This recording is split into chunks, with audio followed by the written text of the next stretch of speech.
Hello everyone. Are you wondering what bread means? Let's explore.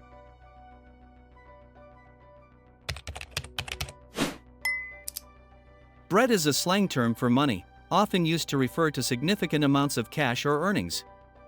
The term is derived from the idea that money is essential for living, much like bread is a staple food. In various contexts, bread can signify financial success, wealth, or the means to achieve one's goals. It's commonly used in phrases like "get that bread," meaning to earn money or succeed financially. The term is a part of broader slang that celebrates financial independence and success.